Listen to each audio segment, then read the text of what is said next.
boodarra yoo sa'aatii arganne keetti deebinu ta'a. Odeeffannoo maddeen alaatii argannetti yoo darbuu Pirimeer Liigii Ingilaandii taphoonni torbee 36 ganiiru. Tapha kaleessa eegamaatiin tureen Itihaaditti Maanchiistar Siitiin boqonnaa dura rakkatu boqonnaa booda ammoo mala barbaadee deebi'ee keessumattuu garaagarummaa Jereemii Dookuun uumeen 3-0dhaan Brentford injifachuudhaan garaagarummaa Arsenaal waliin qabu gara qabxii 2tti dhiphiseera. Maanchiistar Siitiin har'a haga Arsenaal taphatutti tapha kanaan Jereemii Dookuun dhugumatti taphataa imala Manchester Cityidha kana akeeke jechuu dandeenya. Abubakarii akkamitti ilaalta? Boqonnaan booda keessattuu ga'umsa gaariidha kan isaan mul'isan. Jereemii Dookuun lammiin Beeljiyeem kun taphataa Manchester Cityf ga'umsa gaarii mul'isaa jiru. Akkasumas immoo leenjisaa kilabichaatti illee jechamu taphoota afran darban dorgommii hundaan taphoota 3 darban goolii 4 galcheera. Keessattuu Everton irratti goolii 2 galchuun isaanii yaadatamaa tapha Everton waliin qixaan baanillee kaleessa goolii jalqabaas kan galchee isaadha. Ga'umsa gaarii mul'isaa ture. Akkasumas kubbaa mijeessuurrattis qarqara bitaatiin ga'umsa haala gaariidhaan sochii taasisaa ture irratti taphataa fooyyinsa gaarii mul'isaa turedha. Pep Guardiolaanis hedduu kan isa jajjan jechuudha. Tapha kanarratti egaa Manchester Cityin tapha darbee Everton waliin qixaan baheen booda gara injifannootti deebi'uunsaa ammas morkii waancaa caalatti akka cimu kana booda Arsenaal taphoota injifatamuu akka hin qabne kan akeekudha. Akkasumas isaanis immoo waancaadhaaf akka morkatan kan akeekanidha. Egaa akkuma dhaggeeffattoonni keenya reef kaasan Pep Guardiolaanis nama hawwiin West Ham akka injifatamu eegan keessaa yaarra maybe hin ta'amuun ta'uu kan jedhu kan dhimma biraa ta'e jechuudha. Manchester Cityin ga'umsa baay'ee irratti mul'ata agarsiisaa akka jiru beekamaadha. Kaleessa garuu boqonnaa dura Brentford sarara ittisaa jabaadhaan Manchester City ittiseera akka goolii hin galchine godheera. Jereemii Dookuun goolii galchuu baatus boqonnaadhaan dura kubbaawwan inni dribble yookaan taphattoota sarara ittisaa Brentford dura miliksee dabarsee sarara peenaalitii keessatti taphattoota Manchester Cityf mijeessaa ture itti fayyadamuu hin dandeenye. Pep Guardiolaan boodarraa Raya Cherki, Tijaan Reenders taphattoota kanneen baasuudhaan Phil Foden akkasuma Omar Marmush jijjiiree gara direedha kan inni seensise saraa gidduutti irratti jechuudha. Kanaan booda qindoomina kanneen taphattoonni kunneen sochii baay'ee kan isaan ittiin mul'isanii akka balballi banamu carraa wayii akka uumamu taasisaniiru. Tapha kaleessaa kanaan egaa Dookuun taphataa garaagarummaa uume gaafa jennu tapha 2 walitti aansee goolii 3 kan inni galche. Kan Everton irratti gooliiwwan inni galche ammoo gooliiwwan murteessitoodha. Kaleessaas goolii inni galche goolii baay'ee hawwattuudha. Everton irratti bitaa fi mirgaan goolii sana kan inni galche. Egaa tapha kanaan tapha murteessaa afur Manchester City tapha qabdi murteessaa irratti taphataan kun goolii kan galche. Southampton waancaa FA Englandiin Manchester Cityin akka xumuraaf darbu kan godhe goolii Jereemii Dookuu jalqaba durfamaa turanii ittiin galcheedha. Dheengadda akka qixa baaniif kan gargaare goolii Jereemii Dookuun Everton irratti galche lamaadha. Kaleessa balbala banamuu dide kan Brentford akka banamu kan godhe goolii Jereemii Dookuun galche. Gooliin arfan darban taphoota kanneen Jereemii Dookuun galche Manchester Cityin bu'aa qofa irratti kan hundaa'e yookaan immoo faayidaa qofa kan qabdu ta'uun isaa adda kan taasisu taphataa kanaan egaa walumaa gala amma Manchester Cityin qabxiin isaa 74 goolii qulqulluun 40 goolii qulqulluu tokko qofaan caala jechuudha Arsenaal. Goolii dheengaddaa Arsenaal fuula hamirratti galche deebiseera Manchester Cityin gaba biraatiin gara 0tti alaa gadi buusee jechuudha goolii sanaani. Kaleessa gaa walumaa gala wanta bareedaadha taphataan ganna 23 Jereemii Dookuun taphichaan booda wanta gochuu qabu ga'umsa isa olaanaa yeroo itti mul'isuu qabu. Kanaan dura kubbaa minjeessee kennuu dribble godhuu irratti hanqina akka qabu isa kana akka fooyyessee fi yeroo kanatti sarara qarqaraati irratti taphataa cimaa jedhee akka of ilaaluu fi isa kanaaf ammoo gooliidhaan dabaluu akka qabu taphicha booda kan inni dubbatee Pep Guardiolaan akkuma tuu kaaftee taphataa cimaa ta'uudhaaf yoo barbaadde tapha ofii keef injifachuu qabda jedhe Pep Guardiolaan. Ofii keef tapha injifachuu qabda yoo rakkoo keessa jiraatte taphataa garaagarummaa uumu ta'uudha qabda. Jereemii Dookuun kana gochaara taphataa addaati jechuudhaan dinqisiifateera Pep Guardiolaan. Tarii Gianluigi Donnarummanis isaan baraareera. Kubbaawwan taphattoonni Brentford itti yaalan kubbaawwan ciccimoo jedhaman jala qoleera kaleessa. Waliigala waa'ee taphachaa tapha baay'ee ulfaata akka turee fi taphichi tariiti injifachuun ammoo ammas abdii waancaa akka eegan akka isaan gargaare Pep Guardiolaan dubbateera.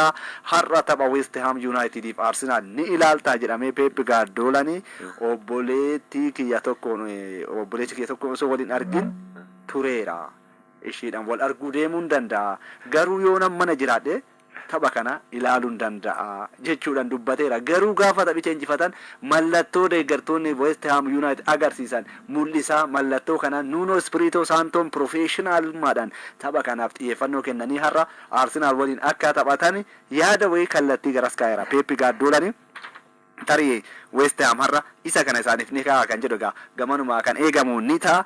Waliigalatti Manchester Cityn as dhiyoo erga Tottenhamin dirree isaa irratti mo'ame as taphoota 16 darban Itihaaditti taphateen hin mo'atamne. Dirree isaanii irratti ga'umsa baay'isa mul'isaa kan isaan ittiin jiranidha. Walumaa gala taphattoonni sarara fuulduraa goolii gashuu irratti kan isaan argaman Jeremy Dokuun gaafa Raaya Cherkiin ga'umsi isaa taphoota jajjaboo irratti ol ba'ee mul'atee taphoota immoo kilaboota xinnoo sadarkaa gara gadiitti irra jiran waliin laafu Jeremy Dokuun ga'umsa wal fakkaatan itti fufuudhaan kilabicha akka qabxii argatu gargaareera. Erling Haaland goolii 26ffaa liigichaa kan inni galchee Igor Thiago irraa goolii 4 fagaateeti kan inni argamu. Waliigala bara dorgommii kana taphataan kun ammas goolii baay'ee galchuudhaan goolii 30 fi sanaa ol bara dorgommii tokkotti galchuudhaan barootaaf walitti fufee taphataa sarara fuulduraa cimaa ta'uusaa ifatti kan inni ittiin agarsiisedha. Kaleessas kubbaa tokko bijjeessee kan inni kenne isaadha. Keessumattuu gaafa Erling Haaland sarara fuulduraatirraa gara sarara gidduutti deebi'u qaawwi akkamiin akka banamuu danda'u Guardiolaan kan kaleessa irraa ni barata jedheen kaasa. Tapha Arsenal irrattis tapha Chelsea irrattis gaafa Erling Haaland gara sarara gidduutti duubatti deebi'u taphattoonni sarara ittisa garee faallaa qaawwa bananii isa hordofanii gidduutti ammoo taphattoonni qarqaraa gooliidha kan galchan Manchester Cityidha. Kaleessa gaafa Erling Haaland sarara gidduutti irratti deebi'ee Savinio irraa kubbaa fudhatu Omar Manush bakka argatee kubbaa sana ammoo akkaataan Erling Haaland ittiin mijeessee kenne goolii sana Omar Mamush galchee Manchester City goolii 3 akka bal'ifatu godhee fi taphataan kun goolii galchuu qofa osoo hin taane sochii taphaa to'achuu keessattis gahee olaanaa qabu. Bilchaachaa akka jiru amma jabaachaa akka jiru nama guddaa dhufaa akka jiru ifatti kan ittiin agarsiisedha. Pep Guardiolaanis taphataa kana egaa maaliif akka itti abdatu yoo goolii galchuu baates daqiiqaa 90 dirree keessa maaliif akka tursiisu yeroo gara garaatti kan inni dubbatu baay'ee akka jaalatu taphataa kana kan inni ittiin dinqisiifatudha. Sanaan duras kubbaa mijeessee kennaadha kan inni ture Antoine Semenyoodhaaf Raaya Cherkiidhaaf kubbaan isaan itti fayyadamuu dadhaban malee sochii taphaa keessatti kaleessa baay'ee kan inni ture. Kanas ta'u egaa har'a Arsenal yoo injifate garaagarummicha deebisee kan bal'isu ni ta'a. Tapha biraa kaleessan tapha cimaadha. Garuu kilaboonni lamaan sadarkaa sana irra jiraachuu baatanis Liverpool fi Chelsea Anfield Roaditti waliin taphatanii goolii tokko qixa baaniiru. Tapha kaleessatiin garuu akka nama tapha ilaaleetti injifachuun Chelseadhaaf ni mala jettee tilmaamuudha kan dandeessu. Garuu taphichi goolii tokko qixa xumura. Keessattuu Liverpool taphicha qixaaboo isaatiin komiilee hedduudha kan isaan mudataa ture. Ryan Gravenberch goolii daqiiqaa 6ffaatti galchee Liverpool dursaa ture. San booda immoo Enzo Fernandes goolii galcheen Manchester Chelsean qixaan baheeti kan inni jiru. Chelsean egaa taphoota ja'a walitti aansuudhaan erga mo'atamee booda kan qabxii tokko argate. Tapha kanarratti Liverpool osoo injifatee hirmaannaa Champions League Awurooppaa ni mirkaneeffata kan inni ture. Carraa san of jalaa balleesseetii jira. Kanaaf taphatti aanu eeguudhaaf dirqameetii jira. Keessattuu leessaan kilabichaa Arne Slot jijjiiraan taphattoota taasisaniin nuwwaan ga'umsa gaarii osoo mul'isaa jiru. Jijjiiruun isaanii immoo komii deeggartoonni itti iyyaa turanii komii kaasaa turanii akkasumas immoo Gaakpoon bo'uunis komii kan hin kaasan keessaa. Keessumattuu koodii Gaakpoon ba'uu qofa osoo hin taane carraa goolii argate itti fayyadamuu hin dandeenye tapha kaleessatiin Liverpool bara dorgommii kana ga'umsa wal fakkaataan itti fufuu dadhabeera. Taphattoonni akka Mohammad Salah miidhamaan akkasuma immoo sarara fuulduraa irratti Alexander Isak paawundii miliyoona 125tti ba'ee miidhama yeroo dheeratiin booda gara taphaatti deebi'ee goolii galchuurraa fagaataadha kan inni jiru. Walii gala as dhiyoo ga'umsi isaa laafadha yeroo taasgabbiin dhabamaa jira. Liverpool keessatti leenjisichi turmaan isaa gaafii keessa akka jiru tanaan dura deeggartoonni Liverpool itti iyyaa hin turre amma garuu akka gara garaatti itti kan isaan ittiin iyyani. Walii gala kaleessa egaa Chelsean harka caalu kubbaa taphatee taphachaadha kan inni ture. Haalli isaan ittiin tapha Liverpool dursee goolii galche goolii Gravenberch goolii baay'ee hawwattuudha kan inni galche. Goolii sana deebisanii erga gooliin itti galte Liverpoolin Anfielditti weeraranii dhibbeentaa harka caalu dirree isaanii dirree yookaan sarara sadaffaa Liverpool keessatti dhaqanii goolii Liverpool cinaatti taphachaadha kan isaan turanii. Enzo Fernandez rukuttaa dabbitirraa kubbaan baay'een fagoorraa dhiitee ture keessumattuu kubbaa kan akka waan tuqee fakkaate garuu osoo hin tuqin gooliin kun kiyyoo keessa buutee maqaa Enzo Fernandezin galmooftee fiturte taphoota ja'a booda leenjisaa yeroodha Chelseadha kan isaan qabxii tokko argatanii baanii amma Chelsean hirmaannaa dorgommiilee Awurooppaadha yoo xinnaate konferensi liiga Awurooppaa illee ta'u argachuudhaaf yeroo itti rakkina keessa jiru innee kaasuu dandeenya Liverpool osoo injifatee hirmaannaa Champions League Awurooppaa ifatti ni mirkaneeffata Aston Villa yoo injifate garuu tapha boru har'a qabu yoo injifate ta'e sadarkaa kana irraa fudhachuudha danda'a qabxii 48 qaba waan ta'eef 61 ta'a Aston Villa kan injifatu yoo ta'e Alexander Isak egaa Rio Engumaadhaan jijjiiramee seeneeti sochii hamma tokko carraa dhiibbaa uumuudhaaf tattaafataa ture dhiibban isaa garuu hangas mara bu'aa hin buufne fi Chelsea egaa tarii bara dorgommii kana dorgommii Awurooppaatiin ala ta'uu danda'a kan jedhu taphoota kana booda eegamanidha tapha biraatiin dursee hirmaannaa Champions League kilaboota Awurooppaadhaa waggoota lamaan booda kan mirkaneeffate Manchester United Sunderland waliin tapha goolii maleedha qixa baheera Michael Carrick tapha kanaanii taphattoota kanaan dura carraa taphaa hin arganneef kan inni carraa taphaa kenne Joshua Zirkzee akkasuma immoo Mason Mount dabalate taphattoota kanneen kan inni filate Casemiro akkasuma Benjamin Sesko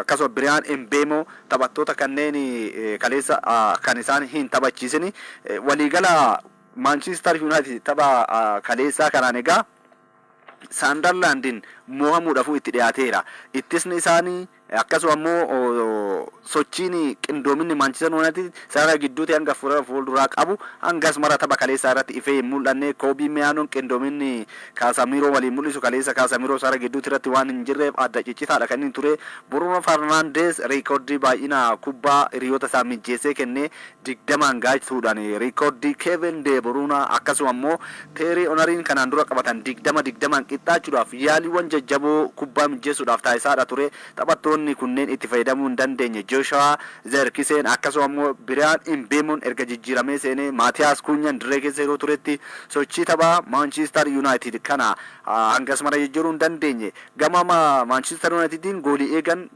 kilabichaa Sean Lemans ga'umsa baay'eessa mul'ise jechuu dandeenya yeroo kubbaawwan baay'ee sodaachisoo kan ulfaatoo ta'an sadi taphattoota Sunderland jalaa kan inni deebisee goolii eegan kun egaa maaliif bakka Onaanaadhaa akka bu'e ifatti kan inni ittiin mirkaneessedha lammiin Belgium kun kanaan booda bakka bu'aa Thibaut Courtoisdha garee biyyaalessaa Belgium goolii eegaa ta'uu danda'u jennee kan eeramuu danda'udha. Keessumattuu goolii irratti ittisuu irratti akkaataan tapha inni ittiin hubatu yookaan dubbisu goolii eegan kun dugda duuba Manchester United irratti cimina Michael Carrick akka gareetti kilabicha keessatti fide irratti dhuunfaadhaani hojii baay'eessa kan inni hojjechaatiin jiru Manchester United egaa dursee hirmaannaa Champions League kilaboota Awurooppaadhaa mirkaneeffachuun kana booda wanta isa dhiphisu homaayyuu hin qabu dursee mirkaneeffateera taphattoota carraa taphaa hin arganneef carraa taphaa kennuunis immoo kaleessa isaaniif waan murteessaadha taphoota birootiin kaleessa Bournemouth goolii 1-0dhaan Fulham mo'ateera taphoota 16 osoo walitti aansee osoo hin mo'amin kan ittiin imaleedha Manchester Cityidhaaf kun qormaata jabaadha eenyumaayyuu yoo carraa argate qabxii Aston Villaadhaa ilaaluudhaani hirmaannaa Champions League kilaboota Awurooppaatiif argachuudhaaf kan inni yaalatiin jiru Joachim Anderson goolii injifannoodha kan inni galchee Brighton 3-0dhaan Wolves injifateera.